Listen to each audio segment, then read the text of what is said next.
曾在商超领域无敌手，创造连续19年不关一家店的大润发，终究还是被卖了。2025年刚开年，阿里巴巴就正式宣布以131.38亿港元的价格出售大润发全部股权。和2017年504亿港币的买入价相比，阿里血亏超370亿港币。其实这场交易早有预兆，早在2023年底就传出阿里在为大润发寻找买家。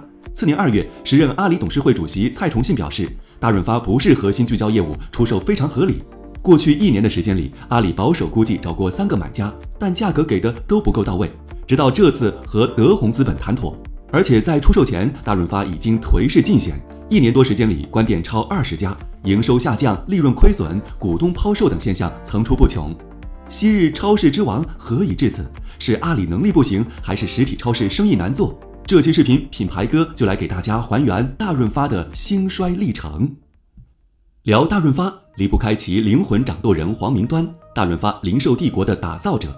外界基本把他等同于大润发的创始人，但事实并非如此，用打工皇帝来称呼他更合适。大润发的真实创始人是台湾省润泰集团的公子哥尹衍梁。润泰集团以纺织业起家，发源于上海，后迁入台湾，业务规模庞大，涉及金融、地产等多个产业。1996年，东南亚金融危机，台湾省的纺织市场一落千丈，润泰也难逃厄运。为了弥补纺织业的亏损，润泰管理层瞄准实体零售业务，于1996年在台湾省成立大润发。然而，当时的润泰集团毫无零售行业经验，完全不知道如何运营。于是，黄明端闪亮登场。黄明端和润泰集团的尹衍梁是大学同学，两人成长经历比较相似，年少时都不学无术，类似于街头混混。但后来他们均回头是岸。身为富二代的尹衍梁听从父亲的话，进入集团作为接班人培养。巧合的是，黄明端毕业后也以应聘的方式进入了润泰集团工作。尹衍梁的父亲看在黄明端和儿子是同学的份上，对他格外照顾。同时，黄明端自身能力也很强，入职14年的时间里，一路从工厂经理做到了润泰全球股份有限公司总经理的职位。能力强又是信得过的老同学，所以尹衍梁当时毫不犹豫就推选黄明端来执掌大润发。当然，黄明端也没有让老同学失望，他非常擅长于学习模仿，上任后不久就基本吃透了欧美同行的经验。经过一段时间的规划筹备，1997年初，第一家完全效仿家乐福、沃尔玛的大润发门市在台湾省桃园县开幕，收获了当地民众的狂热追捧。同时，黄明端也看中了大陆市场的潜力，台湾门店开业几个月后就跑到大陆考察，一口气敲定了华东、华北、东北等地重点城市的布局。1998年，大润发的大陆第一家门店在上海闸北开业，随后济南店开业。彼时的大润发走精致量贩店路线，用漂亮的装修和精选的商品吸引顾客。那个年代，他就直接在超市现场做寿司、炸油条，让人眼前一亮。到1999年时，已经达到240亿元的营收，超越老牌零售巨头万客隆。黄明端之所以能够在短短几年时间带领大润发闯出一片天地，很大程度上还是因为他的模仿能力。他接受媒体采访时表示，我的生鲜分买货操作是学美国的，但是整个商店的设计是学欧洲的，商品的选择是学大陆。举个例子，黄明端发现沃尔玛和家乐福在中国的门店落入了2个极端，前者总部的权力过大，门店很难灵活运营；后者的门店虽然自主操作空间更大，但又削弱了总部的管理权。基于此，黄明端搞了个中庸之道，总部侧重供应链，负责开店、采购和配送，通过直采模式压低商品的成本。门店自己灵活调整产品价格、会员权限以及店内陈设，因地制宜服务不同地区的消费者，充分发挥总部和地方的能动性。时间来到2001年，中国加入 WTO 后，外资商超纷纷来袭，家乐福和沃尔玛扩张势头越来越凶猛，大润发受到严重威胁。本着强强联合的想法，润泰集团主动释放67%的股权，引入法国的大型零售企业欧尚集团，组建成中法合资的大润发公司。合资公司2条腿走路，同时运营欧尚和大润发2个品牌的卖场业务。据说大润发当年疯狂学习欧尚，拷贝了欧尚几乎所有的内部营运文档，然后发起了一场自下而上的运营改革。简单来说，就是农村包围城市的打法。当外资超市还在卷1、2线城市的时候，大润发反而下沉到2、3线或县城，针对乡镇人群还有免费班车接送。这些城市门店的数量占据了整体的85%左右，提供的销售额也非常可观。比如2005年，大润发全国销售额最高7亿元的门店就是县级市昆山店。另外，大润发还喜欢靠合作伙伴来快速扩张。大家小时候应该见过百润发、金润发、天润发这类超市，其实它们不是盗版，真的属于大润发体系，只不过是合资的形式。大润发负责品牌和运营，投资方出钱。比如百润发就是大润发和百惠合作的产物。这种模式持续了很久，从2006年开始才逐渐统一了名称。基于这样超前的战略规划，大润发得以低成本快速扩张。尤其是2008年北京奥运会后，中国经济发展进入了快车道，2、3线城市的消费力被激活，大润发收入增长连续2年飙升至30%以上。至2010年时，其营收已经高达404亿元，成功超越家乐福，问鼎中国大陆零售业冠军。随后，大润发和法国欧尚进行合并，打包成立高新零售，于2011年在港交所成功上市。彼时的大润发股权中，润泰系占股约32%，法国欧尚占股约在63%，其余部分股份则由尹衍梁和高瓴资本创始人张磊持有。然而，随着电商的兴起，大润发线下店的用户逐渐被线上平台分流。与此同时，逐步上升的门店运营开支和员工成本也成为了大润发新的隐患。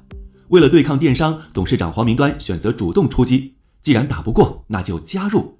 2013年，他亲自挂帅推出自营电商平台飞牛网，拥抱线上。有一说一，飞牛网真的做出了不俗的成绩。根据高新零售2017年的上半年财报显示，飞牛网运营3年后积累了2800万注册会员，其中活跃会员350万，半年营业额18亿元。但大润发为此付出的代价却远远大于收益，因为飞牛网总是找不准定位，不断的更换赛道烧钱。一开始就是简单的大润发线上卖场，后来又改成带配送服务的生鲜电商平台。2017又发起了针对中小零售商的批发平台，招线下代理做飞牛便利店。3年多时间里，大润发投了10多亿进去，亏损超4亿多。与此同时，阿里的盒马鲜生、网易的网易严选打着新零售的概念崛起，飞牛网混得越来越惨。就在大润发败退线上之际，阿里巴巴突然提出了收购意向。彼时的阿里如日中天，马云如同互联网的神话存在。把电商做到头的马云直言，纯电商时代很快会结束，未来只有新零售这一说。在马云的定调下，各大互联网巨头开始对线下零售疯狂扫货。例如腾讯投资永辉和步步高，京东入股永辉和沃尔玛，美团投资宜品生鲜。当然，阿里也没闲着。2017年初，阿里收购银泰百货后，立马盯上了大润发。其实，大润发的股东润泰集团起初并不接受阿里的收购，但黄明端悲观地认为，线下已经没有希望了，未来属于互联网时代和新零售时代。谁能带领大润发走向另一个高峰，谁就应该是大股东。至于谁有这个资格，显然就是阿里巴巴。于是，黄明端晓之以情，动之以理，说服了尹衍梁答应阿里的收购。最终在2017年11月，阿里投入224亿港元，获得高新零售36.16%的股份。接着在2020年追加投资，以72%的股份完全掌控大润发。加入阿里之后，大润发开始了从内到外的改造之路。首先是管理层大换血， CEO 黄明端退休，由阿里系的林小海接任。然后欧尚超市被收编，合并到大润发体系里，搞出来一个欧尚到家。运营了3年多的飞牛网更名为大润发优先 App， 走 B2C 道路，以及加装盒马同款悬挂链系统，上线淘鲜达项目，与饿了么深度合作。为了适应不同的客群，还细分出大润发 Super 店、Mini 店、M 会员店以及小润发、中润发等门店。这些改造如果做个总结，其实更多是让大润发变得更电商化，方便消费者线上下单。至于失败或成功，很难评价，毕竟那几年大润发确实欣欣向荣，营收一直保持在1000亿左右，净利润也有30亿左右。但这一切在2022年戛然而止，大润发出现了历史上首次亏损，伴随着亏损而来的还有关店。2024财年，大润发关闭了16家门店，以及超2万名员工离职。面对这样的成绩，阿里没耐心了。从2023年底开始，外界就传阿里在为大润发寻找买家。最终在今年元旦，阿里以最高约131.38亿港元的价格，将持有的大润发所有股权转让给了德宏资本。如果没有啥内幕的话，这笔投资阿里血亏近370个亿。可见阿里对实体零售是真没了期望。但阿里要是不割肉，恐怕会亏得更惨。毕竟零售业集体遭遇寒冬，线下商超现在一个比一个混得惨。家乐福在全国店面只剩个位数，华润万家2年关掉上千家店，湖南步步高负债累累，差点破产。即使永辉声势浩大的学习胖东来，一看业绩还在亏损。而且大润发本身还存在一个难以解决的历史遗留问题。前面咱们提到过，大润发喜欢开在2、3线城市，这些城市门店的数量占据了整体的85%左右。在经济发展早期，这种做法确实不错，可2、3线城市数量再多也是会饱和的。更何况10几年过去了，大润发当年的选址已经出现了过时的现象。因为受城镇化和房地产开发影响，2、3线城市特别是县城普遍大力开发新城区，然后把老城区的机关单位、医院、学校陆续搬迁到新城区，再加上高铁站、景区、商业体也普遍建在新城区，人口跟着向新城区聚集，这就导致老城区人口越来越少，留下的也老龄化严重，消费力不足。大润发在10几年前所选的地址大多失去了当初的优越性。此外，曾经的主力消费群体年纪渐长，如今的年轻人又酷爱线上消费，因而传统的经营模式已经不适合在这个市场大肆扫荡了。当下的大润发如果没有破釜沉舟的改革决心，怕是依然止不住亏损和关店的命运。最后聊聊阿里为何急于抛弃大润发。除了大润发本身是个拖油瓶，阿里自己也不好过。电商作为阿里巴巴集团的支柱业务，这些年受到了拼多多、抖音等同行的强力打击，早已不复当年的霸主之势。阿里在其他领域的众多生态投资，非但未对电商带来实质性流量，反而成为了增长的拖累。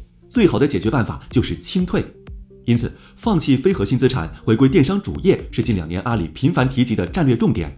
而大润发这种实体零售业，往往需要大量的团队投身于门店建设、库存管理，正是被优化的对象。事实上，当阿里决意要清退那些非核心资产的时候，被其出售股份的企业就不仅有大润发，还有银泰百货、华谊兄弟、哔哩哔哩、陌陌等。正如阿里巴巴集团新 CEO 吴永明所说的那样，他们将根据市场规模、商业模式、产品竞争力去梳理既有业务的优先级，随后将其分为核心业务和非核心业务，然后通过多种资本化方式，让集团所持有的非核心业务尽快实现资产价值。据说盒马也在阿里的出售计划中，如果接下来连盒马都敢放弃，阿里应该是真的不打算玩线下了。